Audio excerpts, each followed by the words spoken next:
onboarding shops, spending sats, and building a circular economy. So yeah, welcome to everyone here. So just a few opening notes here. So we'll have some of the guys that already did this share their experience, what they've done, and how they are approaching things. And then there's a couple of guys here that are looking to start building circular economies in their areas. And then we'll allow them to share what they think about the future. And then we can just have an open discussion just to give some input. So we have Lotando here. Where is Lotando? There he is. So Lotando is from Bitcoin Ekasi in Mossel Bay. Edwin from Witstrand. So both these places have successful circular Bitcoin economies. Then Bitcoin Cowries, Bitcoin Dua. Oh, they're here, not here. Okay, that's Kumi and the guys. Okay, so they are unfortunately not here. And then, yeah, so the above, so these two places have successful circular economies, as I've said. And then we have Humphrey is here. So they are busy with Bitcoin Victoria Falls in Zambia. And they will just also be sharing with us what they are looking forward to for the future. And then, yeah, the guys that are joining us, Lewin from Bush Babies. There you are. Welcome.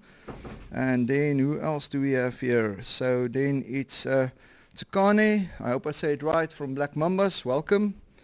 Where am I now? Valeria, am I saying it right? Sorry if I pronounce it wrong. That is from Transfrontier Africa. And then Adine Röde from Hoedspruit Elephant Rehabilitation and Development. Heard, quite a cool name. Welcome. Okay, awesome. Well, everyone's just sitting here. So welcome guys. I'm going to hand over to Lotando first to share with us his experience about building circular economy in Mossel Bay, specifically Bitcoin Ekasi. So yeah, Lotando, over to you. Okay, hello everyone. My name is Lutando. I'm a project community leader at Bitcoin Ekasi. I'm the one who's onboarding the shop up to the Ekasi. When we started the project with Herman, it was not easy for me to onboard the shops because I was only working with him that time. I was only the safe coach that is working with the kids. So I have to do the onboarding part in the morning. So I didn't get most of the shop owners because there's only clerks, they are working for the owner of the shops. So I have to do the onboarding parts after the work, around 6 o'clock. I have to just drop my bag at my house and then walk around again until 11 o'clock at night, trying to find those owners. So I did find a South African lady, Nosihle. That was the first shop I did onboarded. And then also, I approached her husband, and then I take her husband to the Safer Kids Center to meet Herman. So we did explain to the husband what Bitcoin is, and also the husband did agree that, okay, let's try this. So we did keep buying on Nosihle's shop, till the shops is becoming empty. And then he was trying to stop us, saying, no, Nosihle, he was complaining, no. You can't buy here, guys, but I don't see the money. So I did call Nosihle's husband. That time we were using a VAR to exchange Bitcoin to fiat. So I did call Nosihle's husband that, okay, now I think we have a problem with your wife. You don't want us to buy there anymore. So I called the guy, and then I did exchange his Bitcoin to fiat. And then later on, I did meet the guy. He was coming from the bank, and then he buys some meat, and then he just stopped the guy, and they say, "Yeah, this Bitcoin is nice." And then I think my wife is gonna enjoy it. Then he just go to the shop and then put all the money to the counter. And then the lady was happy to see the money. Maybe it was 3,000 rand. And then I went there to try her again if he's gonna allow me to buy again. And then it was take everything you want. So I did see the money now, and then I was keep trying to onboard more shops, and then like I did find the Ethiopian guys, but the Ethiopian guys are the one like they are hard to get because they are in South Africa to make money. It's hard to go to them like giving some new technology. But I did go to one guy, Ethiopian guy that is Peter, so he did allow us to buy on his shop. So like it's not easy because those people they don't have good education. So I have to educate them like to accept Bitcoin. I have to be there always like to try them like okay this thing is working like this, and then I have to exchange their money to fiat. I always there for them. Also we have sheikhs that we are painting like I'm paying them the sheikhs like 60 rand per week. So those guys also they have a lack of education. They don't know like what they are using. Like early January, there's a lady like we also painting. He was want to make groceries and ShopRite.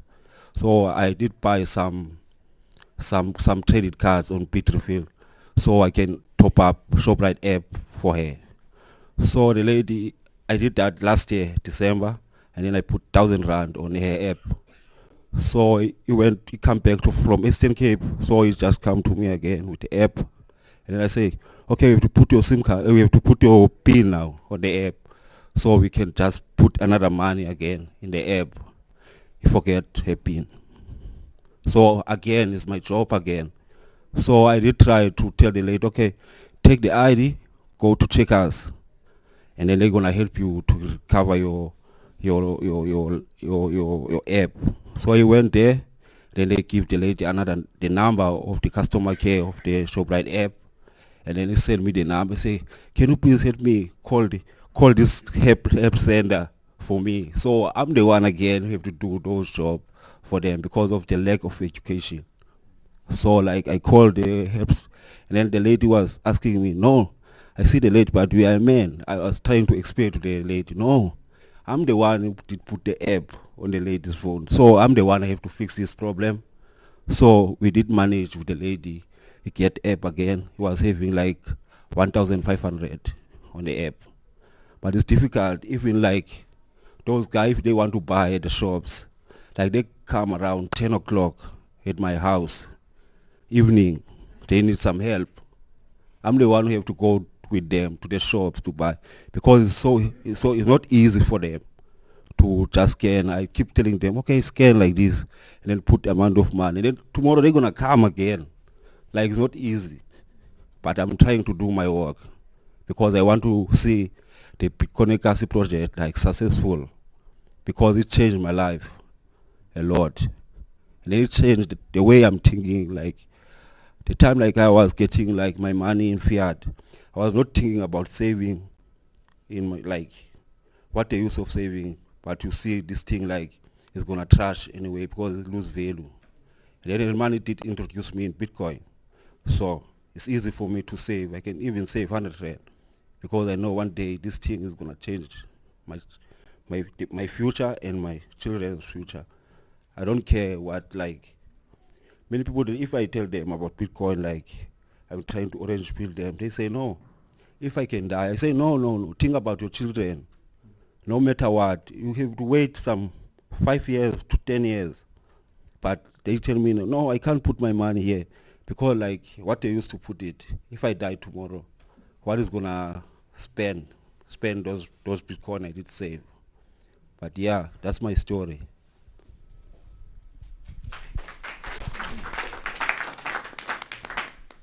Lotano, thank you very much for sharing. We'll have an open discussion later on, as I mentioned. Then we can have some Q&A for Lotano as well. But just to wrap that up and summarize, so obviously a lot of time, effort and energy needs to go into educating people on the practical use of Bitcoin as a medium of exchange on a daily basis. So now we'll hand over to Edwin to share his story from Witstrand, and that's an entirely different environment. So expect to hear something from a different perspective. Thanks, Edwin.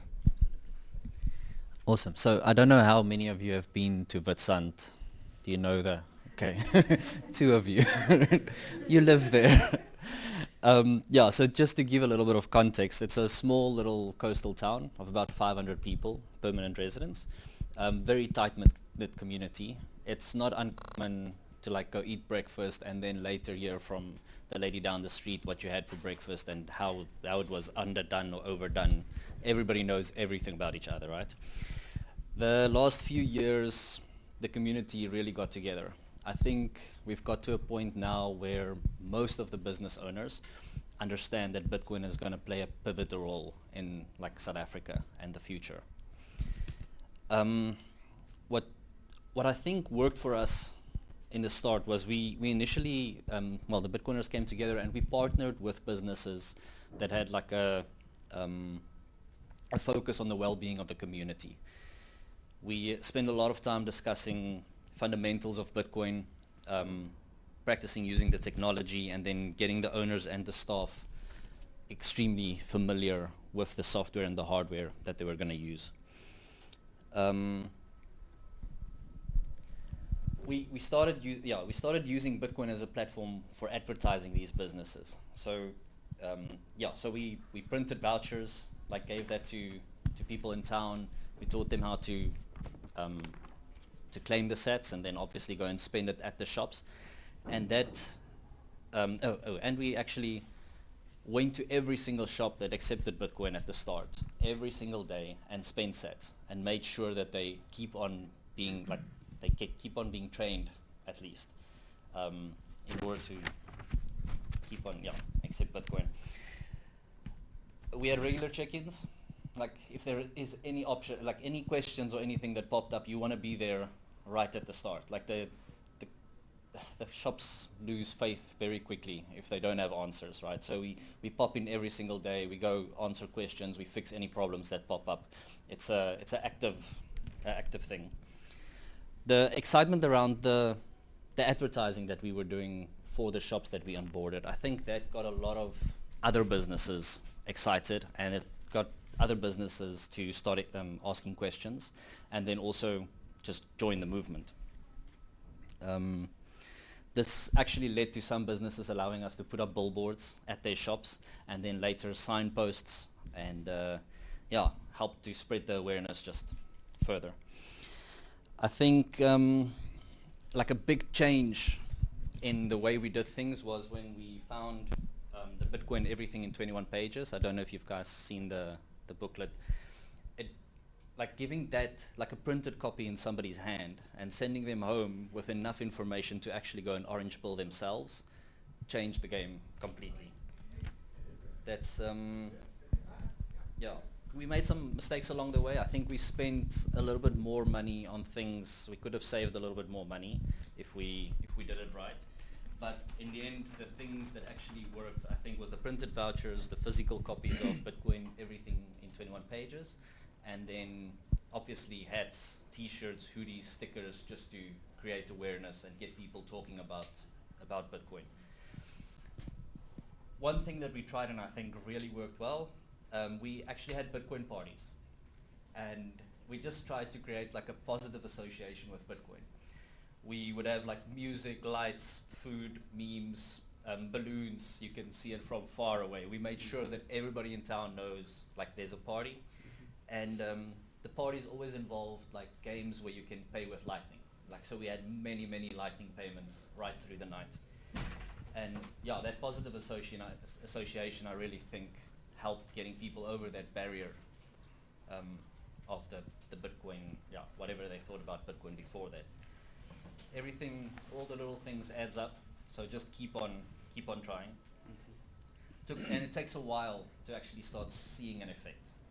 But at the end of the day, it's so worth it. Like moving to a Bitcoin-only world or a future, it's going to take time. It's going to take a lot of effort. But we're now at a stage where there's a lot of people in Witstrand that live Bitcoin only very comfortably. So it's all been worth it.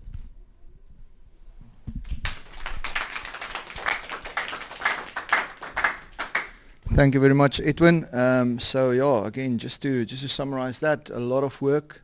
Again, like I said previously, time, effort, and energy. creating awareness, showing people the practical use of Bitcoin on a day-to-day base, and also very importantly, like Lotando also mentioned, being there to support people when they have questions or when they run into problems. So yeah, then I'm going to hand over. I forgot to introduce Emmanuel from Bitcoin for Fairness in Zambia. Is Emmanuel, is he not here? Okay, and then Kumi is also not here, as I mentioned, so unfortunately he can't speak. And then we have Humphrey from Bitcoin Victoria Falls. So this is a fairly new established circular economy project. So Humphrey, if you can share with us your perspective. Thank you very much. Yeah, so before I go to Bitcoin Victoria Falls, I also want to mention that I'm also a member of Bitcoin for Fairness in Zambia. So we basically organize meetups, teach people about Bitcoin, and try to talk to local shops on how to accept Bitcoin, what Bitcoin is, and all that. Yeah, so and I'll be also part of a newly launched secular Bitcoin economy. It will be in Livingstone. I don't know if some of you have visited Victoria Falls. Yes, so it will be on the Zambian side, because we know Victoria Falls is on the border between Zimbabwe and Zambia, so it will be on the Zambian side. So basically, the objective of this circular economy is the first one is to educate locals, students about Bitcoin. Yeah, and to do that, we'll be using the Bitcoin open source education curriculum. It's called Me Premier Bitcoin, My First Bitcoin. Yeah, and other than that, we want to be onboarding merchants into Bitcoin. Yeah, and also hosting meetups. So the idea is just basically to create the circular economy around the Victoria Falls and the shops and everything around that area. The project is interesting because in Zambia, the Victoria Falls and Livingstone receives a lot of tourists. So I feel like it would be interesting for Bitcoiners who want to visit, and just generally tourists. If you are coming from wherever you reach Zambia, you may not need necessarily to use or change your money. Just if you have Bitcoin, you can just be able to make purchases and all that. So I'm excited for a project, and that's what we're doing.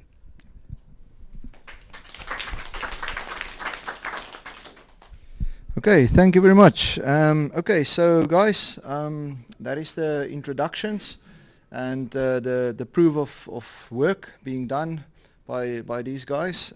So yeah, now I'm going to hand over to any one of you guys are more than welcome to share your proposals or your stories or what you think or your perspective, and then we can just have an open discussion around that. So please share, ask questions, we can have a talk about it, challenge these guys to find out what they think, and they can give you guys some feedback. So yeah, any one of you guys that want to say something? Sorry. My name is Valeria, and we, together with Lorraine and Takana, represent Transfrontier Africa, a conservation company based in Oliphants West Nature Reserve. We've been in conservation for 17, almost 18 years now, and we have three major pillars that we base our work on. It's research, wildlife security, and environmental education and community outreach. So I don't want to take too much time for myself. I want to give the ladies an opportunity to present the project and give you more details. And I think after that we can maybe ask the questions if we have. 100%. Okay.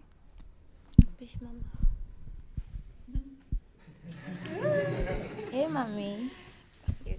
And her project was before the Bush Babies program. So I thought she starts, and then I mentioned the fun stuff that I do. So I'm the founder of the Bush Babies Environmental Education Program, which is the sister program of the Black Mamba Anti-Poaching Unit, an all-female anti-poaching unit that go unarmed in a Big Five reserve, walking for more than 20 kilometers on a very hot, our temperatures get hotter than what you guys are actually having here. So that's the work that they do. And we are, like I said, the sister program. So we do environmental education. We're working with 10 primary schools And one of the biggest class, or if I can say the smallest class that I have, is with 102 kids in the classroom. So that's the smallest room, and then there's no fans inside, and like I said, 42, 43. The other time it got so hot that the bush actually caught fire on its own. That's how hot it was. So yeah, that's where we are. We've got the mini bush babies. We partnered with the World Scouts movement that our kids are also part of the program. And we also have the bush grannies, the matriarchs. You know, as you'll hear, elephants are my favorite. I really love them because we learn a lot from these wild animals. We've got the bush grannies program, and these are the oldest grannies in the park. Because when you're teaching the kids in class, you say, this elephant is not going to kill you. When they go into the park and they see that elephant, what comes to mind is my granny taught me that the elephant is going to kill you. So now I have to change the mindset of, listen, your granny was wrong, now I'm right. And this child is like, no, my granny has lived for so long, she knows more than you. So having to change the mindset, and I'm actually looking forward to, it's a bit of a challenge, the Bitcoin whole concept, but obvious. They said questions will come, and then maybe we'll pose the questions. Because already my challenge is having to change the mindset of it's not going to kill you. When they've known it's going to kill you. And you know, it's just that this fear, I believe that education is a long-term investment. And if I can see, like, when we take our kids to herd, this is one of the successes of education. And I think if we get the right education, we are able to take it back into our communities of what Bitcoin is doing. So when we see, we come to herd, we interact with the wild elephants, right? Well, they're rehabilitated, but they're still, you know, elephant is an elephant. And you get there, and when the kids arrive the first time, and you're like, yeah, come touch it. Like, look, I'm touching the elephant. Come have a look. Look at the hairs, you know, touch the tail. Just look at it and observe it from even just close to you guys are even far from me. That's how close we get to stand with these elephants. And all the kids, you know, this child was crying. She was shaking. And I'm like, I'm doing it. So I won't bring you here to kill you, but come and experience it as well. Again, you know, the first time, the second elephant, and they'll get to Jabulani, and now you no longer have to push them. Nobody's shaking. They're even able to just smile at the pictures. So that is where it's going. Are we achieving our goals? Definitely, we can see there is a behavioral change. There is options to learn. So that is one thing I'm looking forward to. And we teach more than 2,000 kids on our school feeding program, on our welfare program. Just last year alone, we fed more than 5,000 kids. And sometimes during the school holidays, we have like breakfast and lunch meals and everything. We really depend on our funders. Without the funders, without the Global Fund, we wouldn't be able to bring our kids to come and experience this. I always say I went to varsity, I've been to university, so I've learned a lot. But in my whole entire existence life, for the very first time, only last year, I actually looked inside the mouth of an elephant, and for some reason they've got sprinklers from the inside.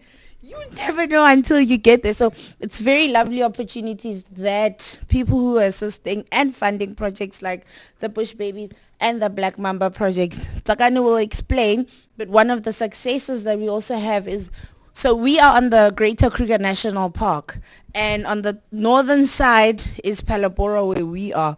And from the community where we're staying to Kruger, it's less than 10 kilometers, but you've got grannies that have never been into the park. As some of our successes, the granny comes and says, oh, that's an elephant. I've never seen it. And I'm like, how do you know it's an elephant? She says, yeah, I've seen it on TV.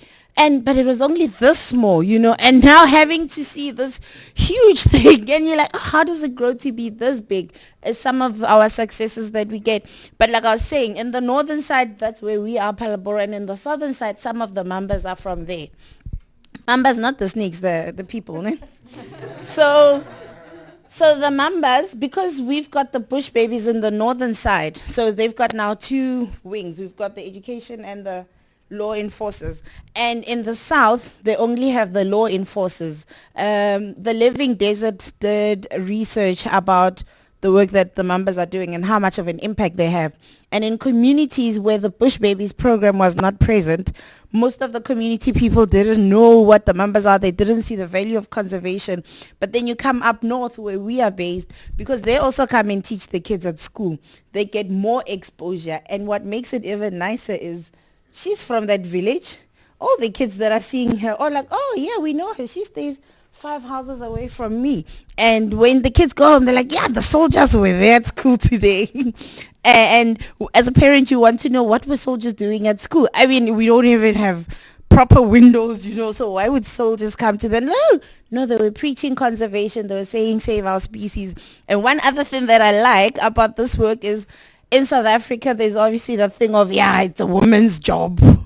It's a man's job. So the ladies have proven that it's possible. I always like to say, girl power with the lipstick. And if you all can see, Tsakani is having the bundle of bundle of joy and bun in the oven, and that still doesn't stop her from doing her job. She said everything.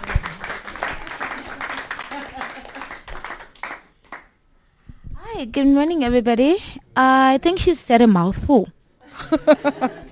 So, my name is Takani Ngumalo, and I joined the Black Members when I was 24. So from her having to change the "it's gonna kill me," we had to change that they're women. What are they doing? Are they gonna survive this? A lot of men were looking down on us, a lot.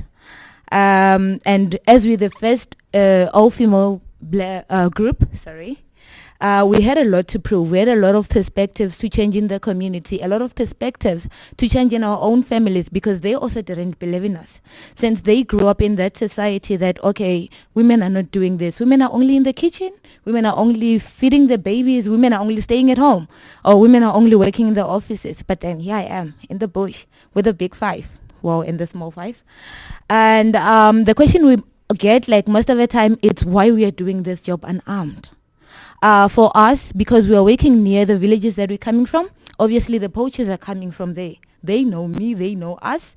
And what we are avoiding is mostly, as much as we value the lives of the animals, we value the lives of the human beings that are also coming there. So we are doing our work through her, which is the education she's taking to the community, the education she's taking to the children at schools, that they're going to take back home and tell their parents that, okay, we have to conserve nature, okay, we don't have to kill animals. So that is mainly what we are doing. We're a group of 36 women who mostly were not working, were not going to school due to their background, finances and all that. And then that has given us a voice in this industry, that we can do this, we can be breadwinners while we are mothers to our children at home, to the children in the community, and to the animals.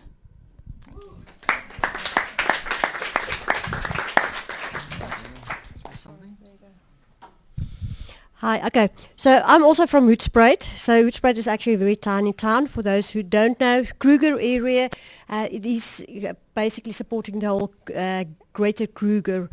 Now, I've started with opened a dedicated elephant orphanage in 2019, but I'm actually involved in conservation for most of my life. However, during 2016, there was a huge increase in elephant orphans that needed a home, and everyone brought them to me. I've had rhinos, so we're quite involved with rhino rehabilitation from rhinos that were poached, that came in, they were left to die with their horns cut off.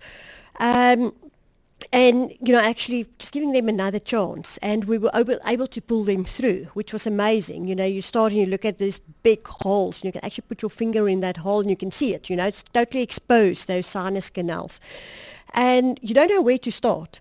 But, you go through the processes, and we learned so much. So the first rhino that came in took us 22 months from the beginning to the end. That same process we can do now in 5 months. So that's how much we learned, but working together with different veterinarians, even medical doctors that were, specializing in certain things, which we took that knowledge from them and used that in the rhinos.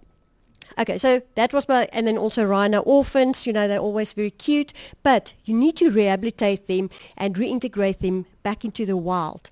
And that's sometimes a bit tricky, but if you manage the process correctly, I mean, we've released now about 12 baby rhinos that we hand raised back into the wild, and, you don't see them, they like a wild rhino. And then also these rhinos that were poached, they're also back in the wild. And what's so amazing is they had offsprings. So that's amazing, because with poaching, if you take down a whole level of rhinos, you actually lose future generations as well. So it's not only that kind of level of rhinos, your babies that's been born is also reduced. So it's actually a double whammy in there. Okay, then an elephant. Our first elephant that we hand raised was in 1997. Rescued more elephants in 2002 from Zimbabwe with the war veterans that invaded the land. They wanted to kill those elephants. So typically female. My mum and I said, no, we'll take them in. And that gave the first elephant that we had that kind of a family structure. So from there on, it wasn't only individual elephants. They became a family. And we have a matriarch, which is just amazing with the babies, but we also have other females. So with that babies, that comes in, the social hierarchy in that herd, which is actually all from, abandoned, orphaned elephants, are being so much more natural, for them. It has an amazing effect on the well-being, the emotional well-being of those elephants. So at some stage, about we had a baby that came in 2020. Kanisa, it was a little bit albino, and that was the second elephant that we actually went through the orphanage. So what I've done then, so the orphans came to the Endangered Species Center, which my mum actually runs, where the rhinos are, the elephants. But then with the elephants, they're away from the big elephants, if that makes sense. So, you have them on a bottle. 18 months later, you take them to the big elephants. So now for 18 months, they haven't seen other elephants. So it was quite daunting for them. These big elephants running up to them, they just wanted to hug them, and, this poor baby, like, what's happening. So then building that dedicated elephant orphanage adjacent the homestead area where the big elephants are staying during the night. During the day, they leave. They're out in the bush like normal elephants. They push down trees. They do their elephant stuff. At night, they do come back and they stay in their homestead. They're all welcome, to move out. Sometimes they do break out if the wild elephants come and they chase them away. So they are able, to wander off, but they feel safe there. But then having the babies there close by, you can actually move on the elephant's timeline on your introductions, because they come in with wounds. They all from human-animal conflict situation where you take in the babies. So unfortunately, if there's a lion, for example, that bite off the trunk, I'm not able to accept that because that's nature, You need nature course to go as well. So it's very fine balance in when do you, kind of move in and when not. So that as well, took me from 2016 to 2019, about 3 years, to speak to everyone that's involved in elephants. I had to speak with government, how to go about, because everyone thinks the elephant is a very cute thing, and it is. I mean, they've got this little trunk flapping around, but that can be a killing machine. They become 5 to 7 tons once they're big, and then unfortunately nobody wants them. So what we do now, we need to think about the future. They become 60 years. So, I mean, every baby that I accept now is going to outlive me, So, but I still have that responsibility in creating a safe environment for them, but also producing something for them that in 6 years when I'm not there, that they are still being taken care of. So it's a bit of a huge responsibility, and that's where, I'll come in with a Bitcoin, with my thinking around that. But yes, so on the herd, is why do you do that? There are still, everyone says there's too many elephants in South Africa. Yes, there are, a lot of elephants. But if you look at your whole elephant population over the world, it is reducing. We're coming to those situation where, Kenya with a huge decrease in elephants. We can't wait until that time only to start learning and kind of doing your research on what, needs to be done. And then also, those elephants need to be able to contribute to the bigger picture of elephant conservation. And that was, like we work, with different, partnerships and go through collaborations, helping, Llewellyn with the bush babies, you have your gogos, to bring them there, that they can see, the elephants, how they actually are. Because, those are amazing. They are so clever. They actually outrun us with their intellectual, ways of thinking and what they are, doing. So yes, reaching out to the community in different areas, not only with the bush babies, but we're running different school projects that the kids actually associate elephants with help. So you do rabies campaigns, reaching out to that, because rabies in our area, we need to look after that, because if that breaks out, we're going to lose a lot of wildlife. But you bring in, different educational methods, feeding projects, and all of that it's not me, it's not anyone else doing that. It's the elephants that creates those kind of opportunities for people. And, also, as I say, partnerships. I can't do everything myself. I'm not a teacher, okay? I can look after elephants, all right? But, and I don't want to reinvent the wheel. So that's why, you do partnerships in order to assist each other, to help each other, and not only making my objectives stronger, but also helping others to make their objections stronger. So I work with like the veterinarian university, where they also come out when we run these rabies campaigns. I work with lessons in conservation, where it's also student projects that also help with different levels of educating children, which for them, they need schools. I've got access to the schools in the area. So you actually just help each other. And the same as elephants actually help each other. So I've got just a new baby in end of last year, little kind of small baby, which I started integrating about 3 weeks ago. It's fully integrated now in the herd. The mothers, let them suckle from them. So it's so close to nature. We just still give the bottle, unfortunately. Milk and elephant are a different story, so I don't want to even bore you with that.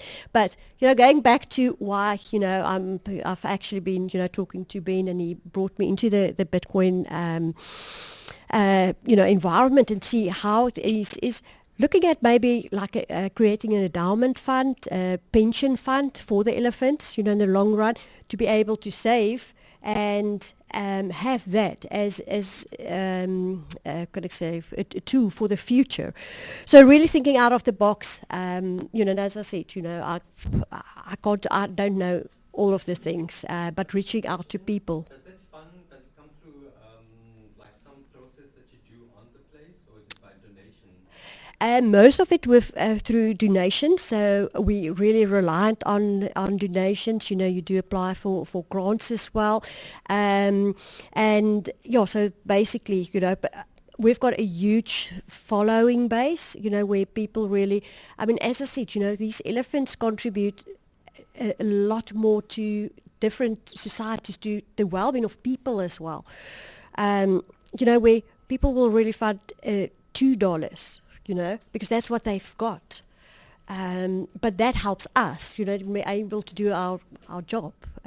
So yes, it's basically, driven by donations. But as I said, really trying to think out of the box, also created kind of, must I stop talking?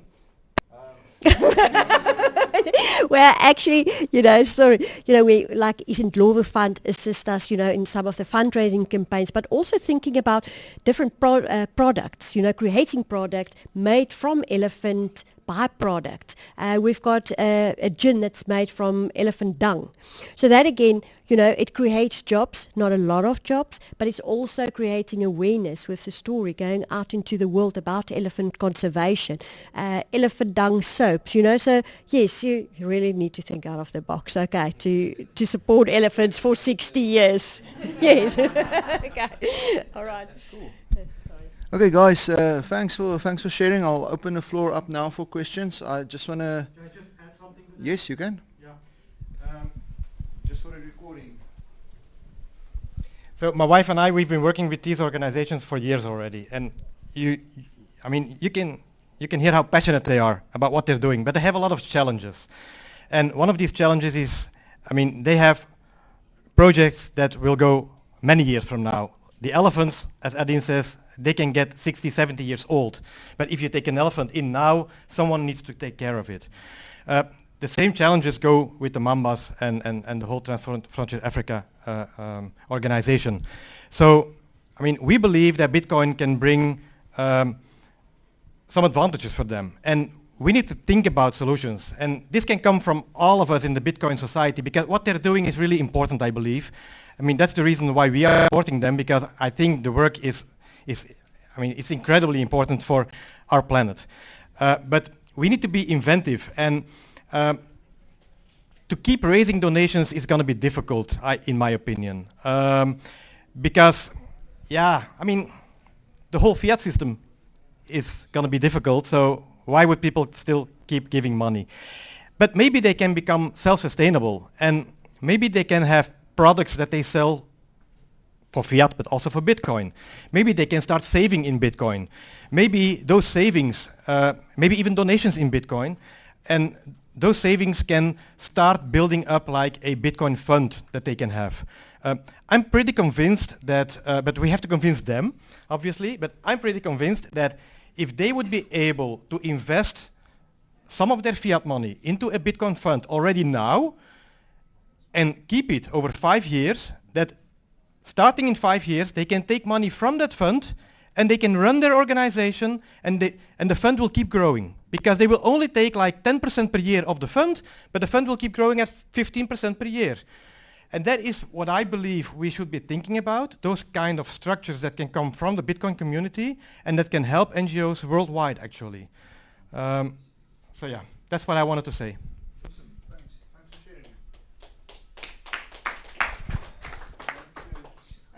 Yeah, I had a question for Edwin and Lutando. Is there time now? Before we go there, I just want to wrap up this conversation. Then we can go on to the Q&A and have an open discussion about building circular economy. So, guys, thanks for sharing your stories. From what I heard, I really think that creating a you guys already have the platform and the mindset to actually change your environment to start adopting Bitcoin, because you guys went through those challenges of changing the perspective of kids on how to see elephants. You can do the same on changing the perspective of people on, say, move from fiat to Bitcoin, make that transition. So I really think you guys have a good starting platform in terms of from a mental perspective. And then also from what I'm hearing, I really believe that creating a Bitcoin circular economy in your area, already being connected to the community, already educating kids, so you already have that starting point where you can actually make the change for the future. So I'm really excited about it. If you guys actually take that step. So yeah, we can have a further discussion now about that. You've got a question for Edwin and Lutando. Thank you. Hey guys, so yesterday, I'm in the way. I'll sit on your lap. There was a few speakers that mentioned things about we've got enough wallets and things like that in terms of being able to send coins backwards and forwards, but there's the approach should be more of like instead of convincing people to adopt Bitcoin, that the technology solves a problem that they don't even have to think about. They want to start using it just because it's better. What sort of friction points have you guys identified, like in that, thinking about those comments that those guys made? Is there anything specific that comes to mind? Just maybe rephrase The question. Can I answer it? Oh, yes. Because myself and Ben had this discussion yesterday. And I think it's really important to understand that it's a journey. Bitcoin is a journey, and education needs to come in stages. So the way we approach it, the first approach is we onboard people with Wallet of Satoshi. Yes, we get a lot of slack about it, but that's the easiest and fastest wallet to use. It's lightweight, it works. So up to a certain amount, we use that. Once you reach a certain amount, you upgrade. You go to a Blink or a Aqua wallet, where you have a bit more options, and you can stabilize your Bitcoin if you need to use it the next week to pay rent. Because remember, there's a big difference between Bitcoin as a store of value and Bitcoin as a medium of exchange. So from a grassroots level, to use Bitcoin as a medium of exchange, you have to think about these things.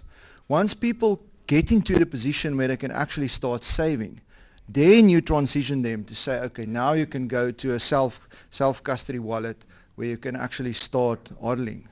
And then once you reach that, the next step then is to go to a hardware wallet. So it's really important to think about your area and about the practical application of using Bitcoin. For example, in Ekasi, connectivity is most of the time a problem. So you'll stand there trying to pay with a Phoenix wallet, and you struggle to get the transaction through. But you open your wallet of Satoshi, it's instant. So it's really important to think about these things between a third world country perspective from the Western world versus a global south, where we sit with a lot of other infrastructure challenges.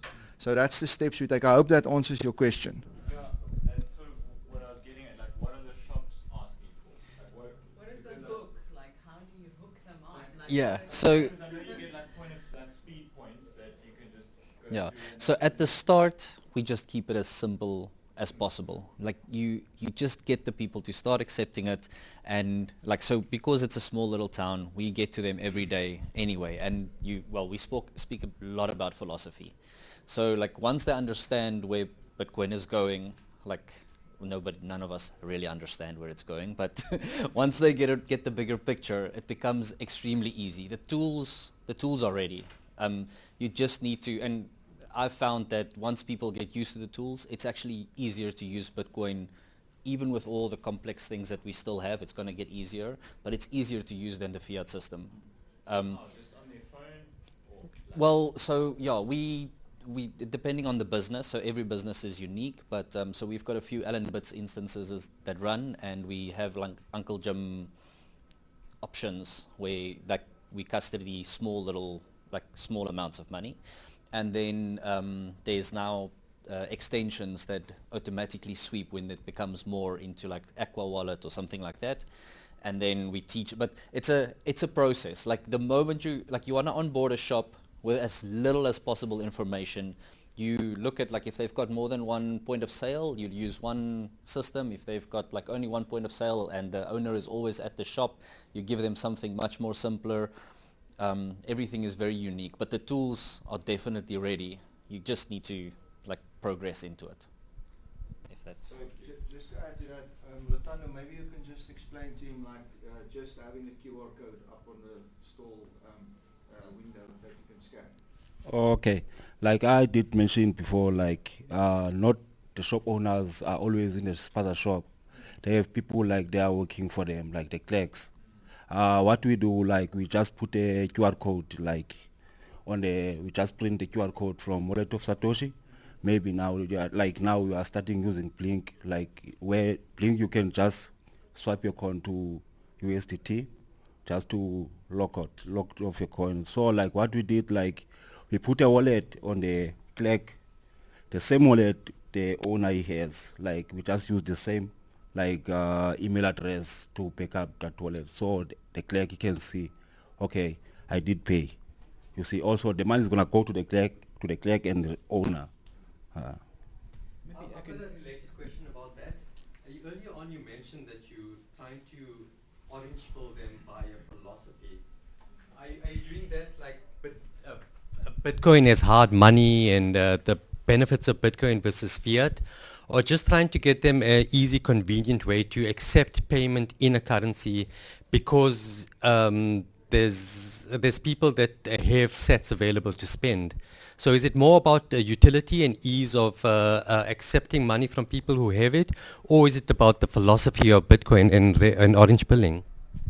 The initial shops, like we just created Bitcoiners. So we've got a lot of like and hardcore Bitcoiners that really understand the philosophy. They don't care what the price does up and down, like they're really in it. And for me it was important to have that base. Because if you don't have that base, it's all about price, it's all about like gambling, it's like everything just goes wrong. Find some resistance to Bitcoin being a scam? Absolutely, yeah. So the latest shops we've onboarded now, like it's more like, oh, there is a user base.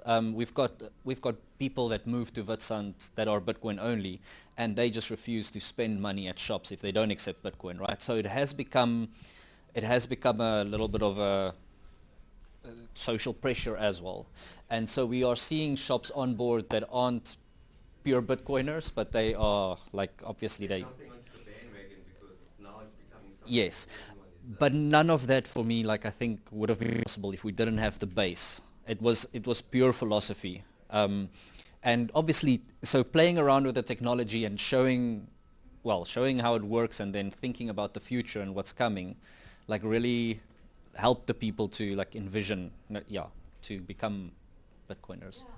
Want to go in on that?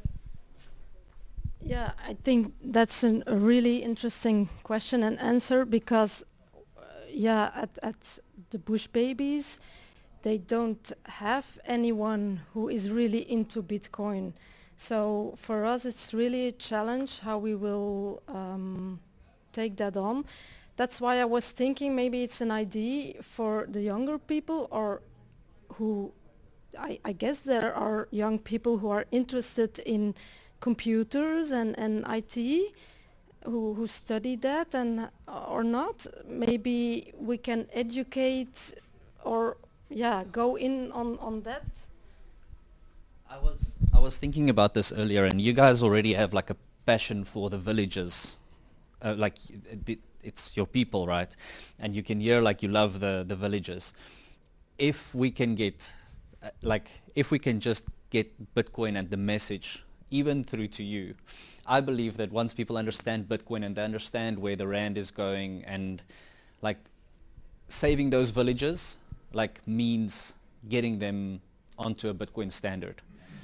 And that's even going to help the elephants, I believe, if you get the villagers to like uplift themselves, getting out of this fiat, I don't know what to call it, but it's like it's pushing us all down, right?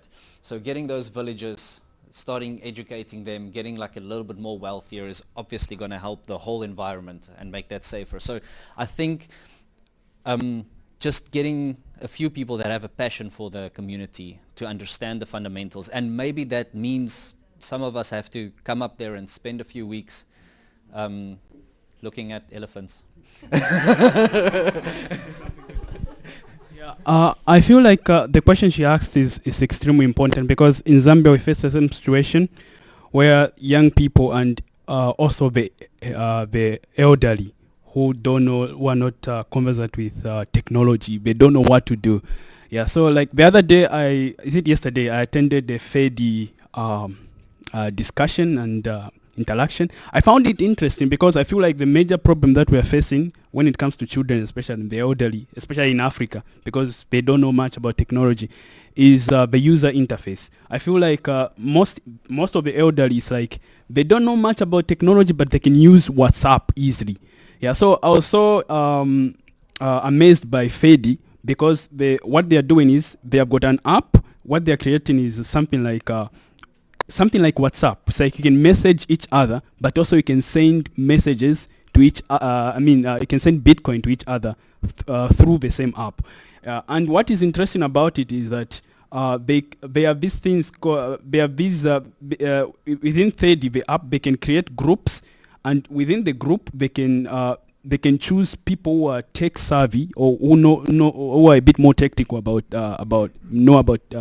Bitcoin. They can be more like guardians. Say they can hold the keys to the wallet of the people who don't know much about the technology. And it's interesting because these are the people that you trust. For example, let's say someone in the community that you trust and all that. Yeah, so they hold your keys. If you lose your keys, you can just go to them and organize, and you get back your Bitcoin. I find it to be a better way to integrate kids, because what you need to do is just the kids need to know how to use the wallet, and it's just like messaging. So once they know that, they don't have to worry a lot about the complex stuff. I feel like it's also the same like the internet. Also, it's like the technical things we don't know how to use, and most of us, I could say, yeah. For example, Facebook, we can just text messages and all that. Like say, if we lose our passwords and all that, we just call. There are some simple steps that we follow to get our passwords back. But the technical thing behind it, we don't need to know it. So I feel like once the user interface is improved, I feel like more people can be onboarded. Yeah. There's a question there. Yeah, well, it's a question and maybe a suggestion, from what you've been saying.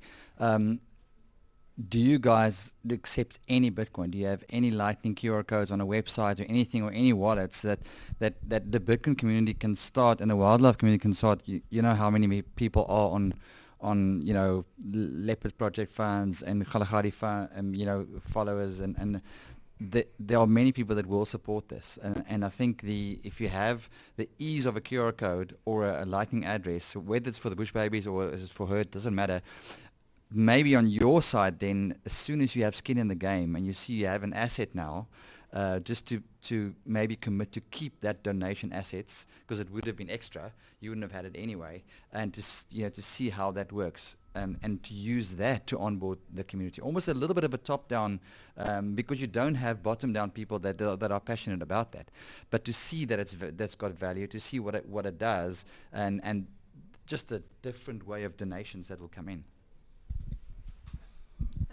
No, I totally agree with you there. So, if I look at it, what I think, we should look at as well is kind of just have a little bit of a layout of outlay plan, and how we're going to do that. It's like, I started, wanting to do that on Twitter, etc., but I don't know the right hashtags, etc. So I do think, just getting kind of, I would say, a bit of a step by step in what the process would be, to do that. But I definitely think, as Ben also suggests, have that also on our websites as well, that, you're able to pay for merchandise, maybe with Bitcoin.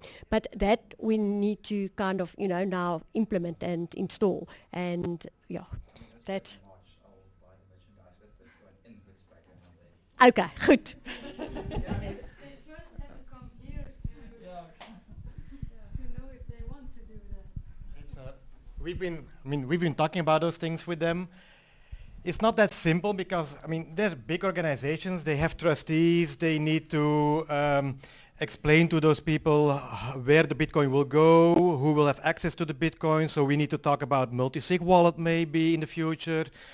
So there's a lot of steps that need to go. Transfrontier Africa, they have directors that need to make decisions and stuff. But this is probably the first step to do. That is accepting Bitcoin for the products that they sell, also for the donations, keeping those Bitcoin. I always recommend them. The Bitcoin that you get is like an extra. If you did not have that QR code there, you would never have gotten the Bitcoin anyway. So consider it as an extra and try to save it. You could also spend it again, but try to save it for the future because it's going to go up in value. So that's the first thing we got to do. And then, we got to educate them because it's not that simple if you're not in Bitcoin. Where is the Bitcoin going to go? Is it going straight in a wallet of Satoshi? But then who has access to that wallet? You see, all those things need to be solved step by step. So they're actually asking from us, like, can you make us a plan? Can you detail every step in it so we know what we have to do? And that's what we're going to do. We're going to help them. But then having help from the Bitcoin community, like people sharing that stuff on Twitter and so, is also really important. And that's why we also told them, I mean, you can just start accepting Bitcoin, but it's much better if you can also make it a Bitcoin story. I mean, try to build a little story about it, because then Bitcoiners are very sensitive, because it's about their environment also, and they will start sharing that stuff. They will even maybe visit you and come over here and pay for a stay and pay for a visit to the elephants, because that is what Bitcoiners do. I mean, massively they go to El Salvador now because it's legal tender there. And tourism goes up. Real estate prices go up because Bitcoiners are buying houses there. So I'm not saying that it's that easy, but I mean, when you offer all those things and it can be paid in Bitcoin, you will maybe attract Bitcoiners and they will pay for it. But maybe then from a bottom-down action plan for the weekend is that why shouldn't we have 4 Lightning wallets, and we don't need any permission to send them money, and and they can have 4 Lightning wallets, and we have 4 QR codes. We just each give them a donation so that they can see what it looks like, and they can spend it. Absolutely. I mean, they have wallets on their phone already, so please go ahead. Well, that's what we need. Absolutely, yeah. So, guys, I think this is a really important discussion, because there's no roadmap that I know of that has been documented to actually build a circular economy from point A to point Z. We are all basically failing forward, learning on the fly. I think we are in a some of these projects are in a different position in terms of it's not corporate structures where you have multi-levels of decision making and approval processes. So that's a bit more difficult. So on that note, anyone else in this room that is part of active circular economy Bitcoin community? I would like to hear a bit more about that. Thanks. Well, in the process of developing one, if that makes sense. So, we're based in Khayelitsha in Cape Town, and we've got 10 stores set up. I'd say the biggest challenge is not to set them up, but actually to maintain them. Is for us is the biggest thing. Is we'll set them up. We'll print out a Lightning LNURL QR code, set them up with Wallet of Satoshi as well. 2 days later, we'll visit the store. Lightning QR code, everything that we printed out for them is gone, because there's nobody that came here, there's no interest that was generated, and so it's slowly things like that, and then also coupling with events that we're getting people that go to those stores on a regular basis to come to events as well and understand, well, this is your local community leader, and he knows everything about Bitcoin, in terms of questions you can ask anything. So that's quite interesting. I'd say the biggest challenge, and I have a question for you guys. I don't know if you've had this in your communities, but for us, the biggest thing was tangibility for people above, let's say, 35. A lot of people found it hard to understand, internet money. So you're taking somebody that went from using cash to somebody now just using internet money. And so we are trying to use the Bolt cards as a way to show tangibility. I don't know how you guys grappled with that, if I may ask. Sorry, I just want to ask, what's your project's name? Sure. And your name. So I'm Benjamin, and we run a project called Bitcoin Kaya in yeah. See you on Twitter. Thanks. Yeah. Can we just follow us so we can amplify you a little bit? After this, I'll give you all my details. Awesome. Yes, K-H-A-Y. Yeah. So when we handed out the initial vouchers in town, I think that you're talking about the tangibility. I gave people enough money just so they can buy a cool drink, and buying the cool drink actually made the Bitcoin tangible. Because they could then, and that was part of the promotion for the shops as well. So the business owners started seeing a lot of business. Even if it was just small little purchases, it was in their minds. Yeah. So it helped on both sides, making Bitcoin tangible and getting the businesses to, yeah. Yeah, just to add to what Edwin was saying now, and about tangibility. So the easiest way for me to convert someone is to say, look, here's a couple of bucks, go to Pick n Pay and buy yourself a Coke or a chocolate. Once they do that, it's like the light goes on. It's like, what just happened? And it's like, yeah, it's that easy. It's that practical. It is a medium of exchange. So it's really about understanding again when you are speaking, with what perspective are you looking at it? Are you looking at store of value, which is a different conversation, which I think for you guys sounds more like it in future from what I hear Ben saying, like actually to accumulate funds within a future holding, something like that, versus like what these guys are doing, which is medium of exchange on a day-to-day basis, where you actually transact for milk and bread. And it can be a combination. Yes, no, definitely. All I'm saying is it's always important to remember that there's that two different aspects, and those two aspects has to be approached with different perspectives. So yeah. In order to put it into a fund for the future, you also need to understand and that the value of Bitcoin. Yes. Because if you don't see the difference between a Bitcoin and a rand, then you have an issue believing that Bitcoin will go up in the future. So the first thing is to be financially educated about what's happening in the system, and I don't want to be negative all the time, but it is something that we understand because we've been studying Bitcoin. And once they will start looking into it, and they will certainly do because now they have like a fresh input and they can start looking into it, but it's another approach. It's true. Yes, the it payment is. approach is different from the investment approach. But I think for them the investment approach is also really important. Yes. I agree with that. Okay.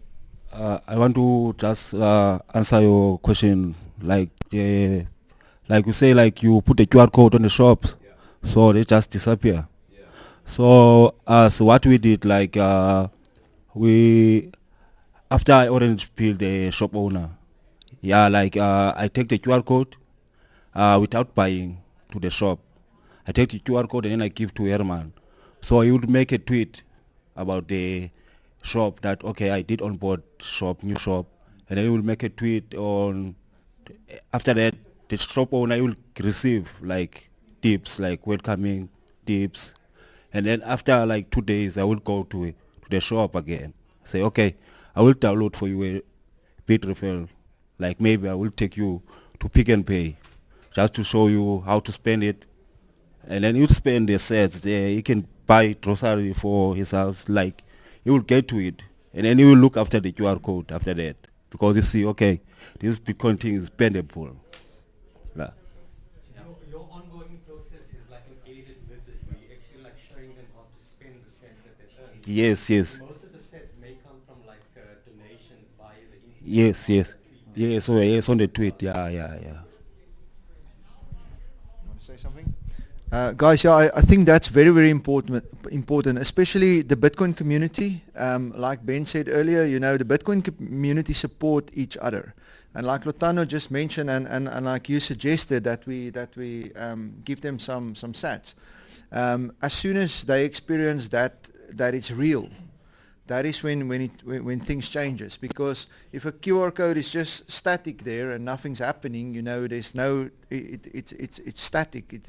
It doesn't feel like it's real. But suddenly when like Lotano said, Herman makes a post, and suddenly the shop owner has 400, 500 or 600 rand in his wallet from 100 different people, because everybody will donate small amounts, but it accumulates. And suddenly when they go and spend it at Pick and Pay, it's like now it's real. And then that shop owner makes sure that QR code stays up, because it makes a difference. So yeah, anybody else part of a circular economy, an active circular economy? I just want to share a hack. Yeah, so we were sending like small little payments to people just to keep them interested. And at some stage I got really like lazy. So we've got like in Witstrand, we've got hope at 21sats.co.za. And if you send money there, it gets distributed to like 60 people, equal shares, and I don't have to do the work anymore. So you can just load all your shops and all the people that you're on board just on a list and just do one payment and it sends it out. Do you get via the wallet or via something like Nostra? No, Allen Bits has an extension that does split payments. Yeah, so from any Lightning address or Lightning wallet, you can just do hope at 21 sats and that will distribute it. Awesome, Mac. Sorry, just for the ladies. Have you, from a marketing perspective, have you ever thought of naming one of the animals Bitcoin? Satoshi. Huh? or anything. I'm just putting it out there.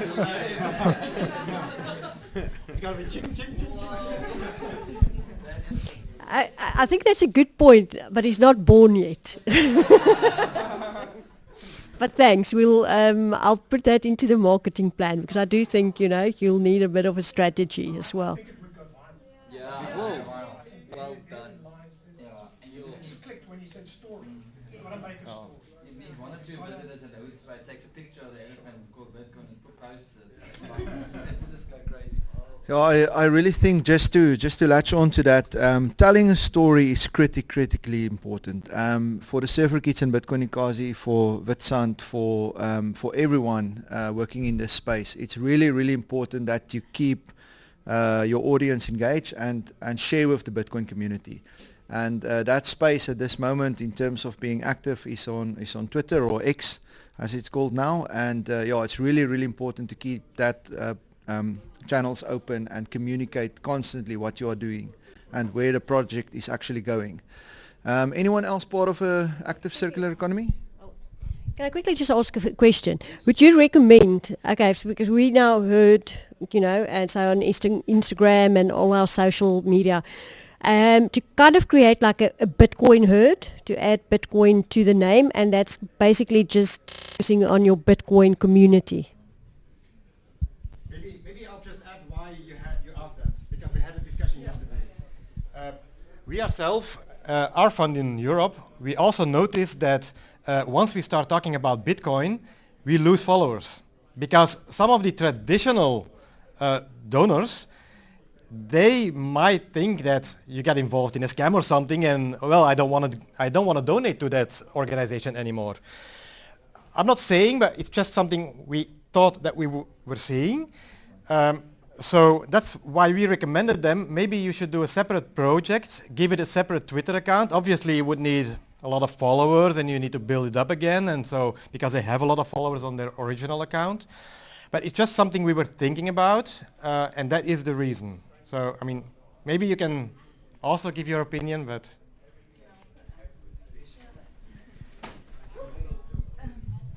I suppose I'm indirectly also involved in a circular economy project, as I'm one of the co-founders of the Surfer Kids. And I just want to make a note, which is maybe not as practical, but more like a worldview thing. But what I experience with Bitcoiners, if you're coming in there just to get the funding and you're looking for Bitcoiners to just give you extra because you don't have enough funding your side, they're going to take you out on that. Like, you don't want to get in there just because you need more money. They're going to, like, they will see through that. So why things happen in the Bitcoin space, I feel like in the circular economies here, is that because there's like a personal stories that change people's lives, or there's a philosophy that attracts so many people that want to live by it. So if you're just going to create an account and say, like, hey, we call the elephant Bitcoiner and now please pay us, it's not going to do the job for the big Bitcoin. But if you have a personal story, like what you, for example, spoke to me about, like empowering a women, that you came out and, you changing the community perspective, you changing your lives, and Bitcoin can bind into that, because if you start, let's say, store value and save in Bitcoin, and that it will be only yours as a woman, as a matriarch, that can speak. So it kind of has to be from bottom up, in a sense that you have to show that there's a reason why you're doing it, what it is that like inspires you, and then the community and the bigger Bitcoin community will get into it. So I don't know if you understand what I mean. Like, it shouldn't be just a marketing trick. It should be like, giving you sets and just experiencing. But I think that's a big difference, Can I just add on that? It's really interesting what you say there, and I believe that's true. They're gonna go see through you, but I think from marketing perspective, if I don't know if Herd Elephants is going to go full on Bitcoin. Yeah, I don't think Herd on Instagram and Twitter can share their full story about Bitcoin with their Herd followers. No, I don't think that's what she's saying. No? I mean, you can still do a separate account. You can do a separate Ah, account, but it okay. needs to have a story behind. Yeah. Okay. Learning, like if one of these ladies go back and like, okay, figure this thing out, you Yeah. know, and then you see the benefits of over time, even if it's few months. Yeah. Sorry. Sorry, I just wanted to say something earlier. Yeah. Did you? Tell me. Are you done? I'm still my sweet in here. Okay, I wanted to ask Ultando from the community point of view or perspective. Ne? We're very fortunate to have these social structures, and the community has totem animals. So you've got an elephant and you associate yourself with this specific animal, right? That's culture. But then here I come because I went to school and I'm teaching you the opposite of what you were taught, right? It takes a lot of time for the locals to actually absorb that, because this is what we grew up with. That's number one.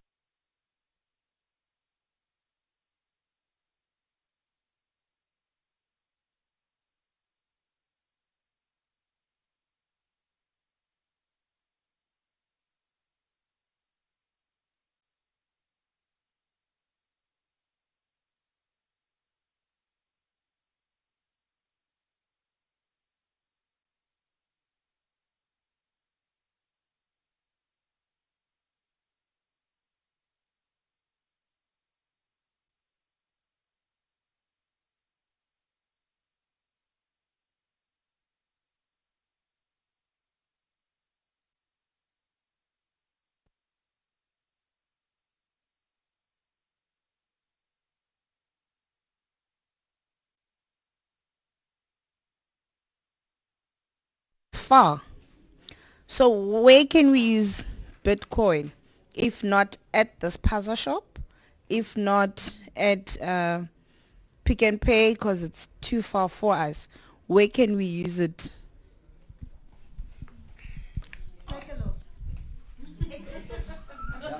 Okay.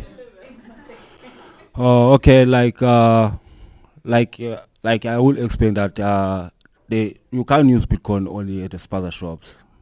Me, I can buy everything like a tackle or using Bitrefill. Bitrefill have many shops. You can order. You can buy something at Take a Lot.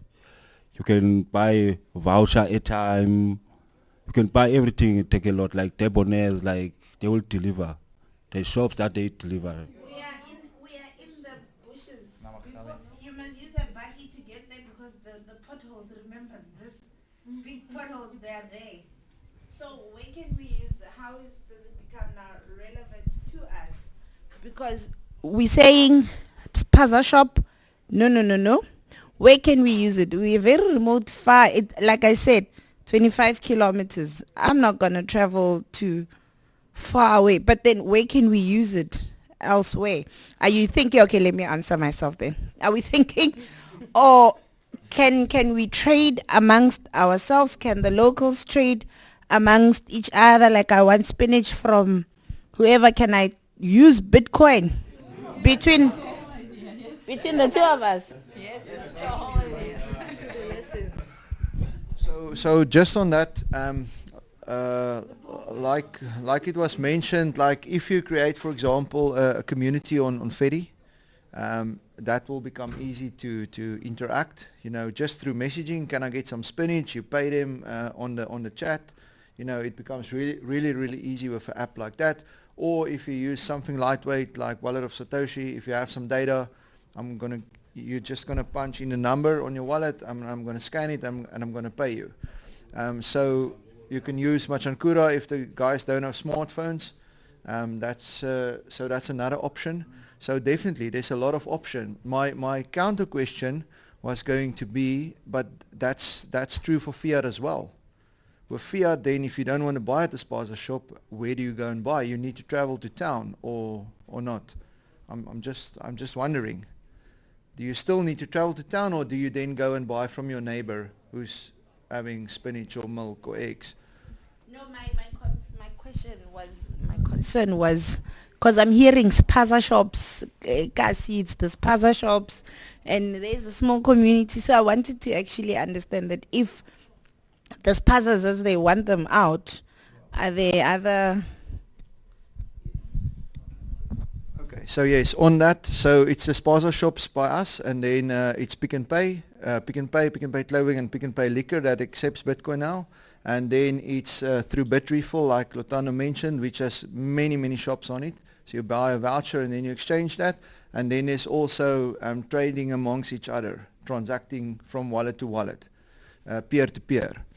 Also, just to add another important one. Yes. Living far and driving far, and I understand that life.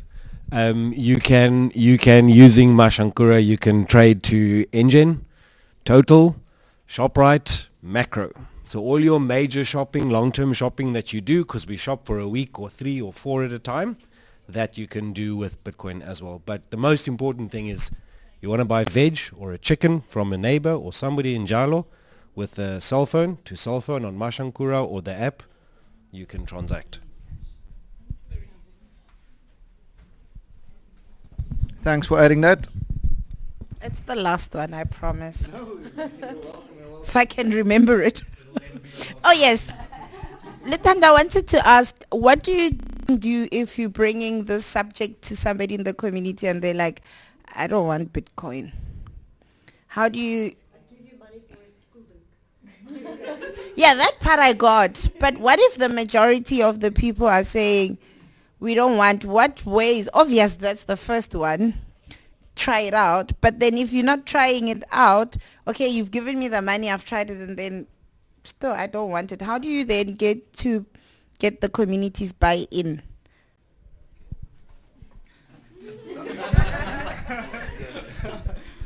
Okay, like what we do, like I did say last, first time, like I did say, like there is a shacks up to the township, like we paint the shacks. So those people we pay them 60 rand in Bitcoin. They can go to the spaza shop to spend Bitcoin. So it's easy. Like if like someone is asking me about like Bitcoin, how this thing works, like it's hard for them to explain. Like, okay, you have to save your money for 4 years to 5 years, maybe in 10 years, because like they think like, okay, if I can die tomorrow, it's gonna be difficult. Like people like in the township, it's not easy to get them. But what, like the way we put Bitcoin in the township, we just spend it the shacks for the people that are living in the shacks, so they will spend Bitcoin. Like even my family, like it's hard to get them in Bitcoin because many people in the township they were getting scammed. Like even if like I want to try to explain to someone what Bitcoin is, they will ask me how much to join. So you see, like they used to those things, like they are scammed. Yeah, I think that's part of the reason why like having a passion for Bitcoin and like understanding the problem is so important. Because like we painting shacks, for what reason? Like why are we paying people to paint shacks, right? We need to, like, we feel like a deep passion for getting that information out there. And like I feel it's going to get easier over time to convince people to use Bitcoin. I don't want to say convince, but like to show people why Bitcoin is interesting, because the rand is really deteriorating. Like it's not getting better. So the good news is it's going to get easier to help people with Bitcoin. The bad news is there's a lot of people going to get hurt in the next few years. So if you understand why Bitcoin is important, like we've had more ejection in the last few years than like I've had in my life, but that's part of it. Like I really care about my community, and like if I just leave them, yeah, it's gonna be way worse. Like Yeah, so just to add on the same a bit, for example, in Zambia, a lot of people have been banned by crypto scammers. So every time they hear Bitcoin, they think scam. So yeah, so when you tell them about Bitcoin, say Bitcoin there's Bitcoin, they think like you are trying to scam them. Yeah. So what I've noticed from our community is that sometimes sometimes they need time. Yeah. So you tell them about Bitcoin, they think it's a scam. Yeah. And then you tell them again. For some people, it takes like, from my experience, like 5 times. When they begin to ask you, like, tell me more about it, and then from there it becomes easier. Yeah. I just wanted to also talk a bit about the question that you asked previously. How do you deal with accepting Bitcoin? So in Zambia, there's a restaurant called Scallywag. He accepts Bitcoin. Yeah. He mentioned something which I found it was a bit profound. He said that, for me, I accept Bitcoin only for the money that I need to save. That's what he does. So it's like what he does is basically like he gets. It's like for each month he allocates a certain percentage of Bitcoin that he needs to accept in the money. I mean, in Bitcoin. So he allocates a certain percentage. So once that percentage is reached, it reverts back to fiat only. So that way it doesn't need to like convert back fiat. So it just saves it in Bitcoin. Does he revert to fiat? Are we asking the people to pay in fiat, or does he convert the Bitcoin he earns? No, like the Bitcoin, the payment he accepts in Bitcoin for him is only for saving. So he has. Yeah, kind of. Yeah, and the good part is that it doesn't even reach the percentage because we have got few Bitcoin people with Bitcoin in Zambia and all that. So I found it to be an interesting strategy. Actually, I don't know if it may work, but you don't necessarily have to accept Bitcoin entirely, especially if you are inconvenienced. Sometimes you can just put a fixed percentage so that it conveniences you in a way. Anyway, that's.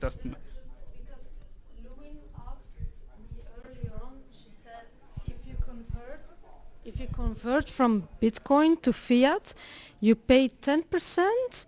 I think that's a misunderstanding, or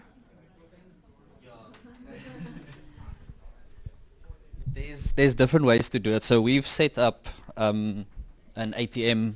An ATM, it's not automated, it's manual, like in our town, and you can actually go withdraw cash at some of the shops that want the Bitcoin at a flat rate. But that's unfortunately, unfortunately, it's part of the infrastructure, but it's easy to set up. So if or when when we start doing stuff like this, it's important to get a bunch of Bitcoiners together. I mean, I really do think we should have a trip up and we should go and see the environment and really understand the on the ground circumstances, because there are tools for everything. We sometimes we talk in the air because there's so many tools, like we don't know which one to take, but once you're on the ground and you see what's happening, you can try any of them. Question about your ATM, is it a physical ATM or is it like No, it's just it's just a person. Is it what these retailers do, that you can get cash using your card, and so these shops would exchange cash for the sats that they receive? Yes, 100%. In fact, El Salvador has been doing the same. To onboard all those people in Bitcoin, they have the government-owned app, let's say, Shivo, and people that accept Bitcoin, they can convert it to dollars inside the app at virtually no cost. Because, it's a hurdle. And then what? Do they use the Shiva wallet to pay like a USD transaction? Yes. But it's custodial. Yeah. The government runs Shiva. Well, not really the government, it's a company doing it, but it's custodial. But it's something that they offer to the people to make it easier to accept Bitcoin in their shops in case they do not want to save in Bitcoin. You guys, Aqua, do you also accept payments in the USD version of?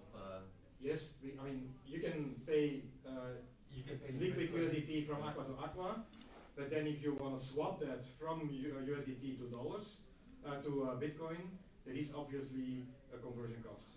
It's not 10%, but it may go up, like 1.5% or so, I believe. Okay.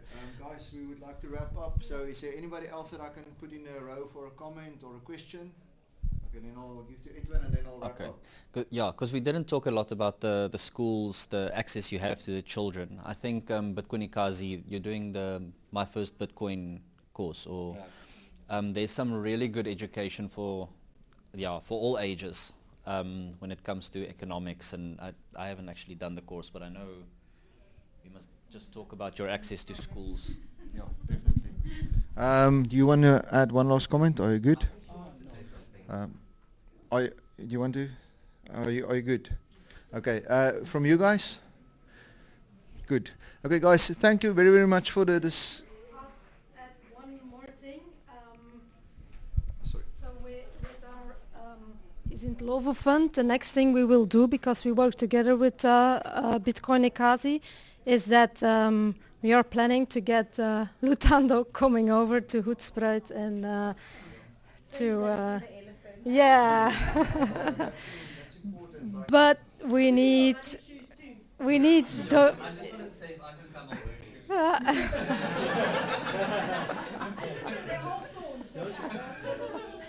But for Lutan, yeah.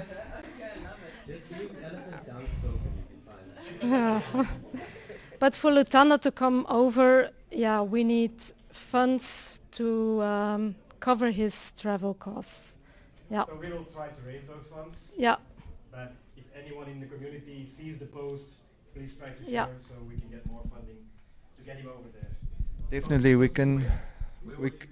Yeah, it's our account on Twitter. We will. It is Lovo, the fund account, and then we will share. And so I will share it, Helen will share it. So normally you should see it. Okay, guys, thank you very much for everyone's input, comments, and questions. So just to wrap up on building circular economy, onboarding shops and spending sats, there's no one solution fits all. It's a journey. It's all about proof of work. You have to put in the time, effort, and energy. It's about educating yourself first and others. It's about making mistakes, failing forward. And it's about believing in what Bitcoin brings for the future. And with that said, I'm going to wrap it up. Have a great day.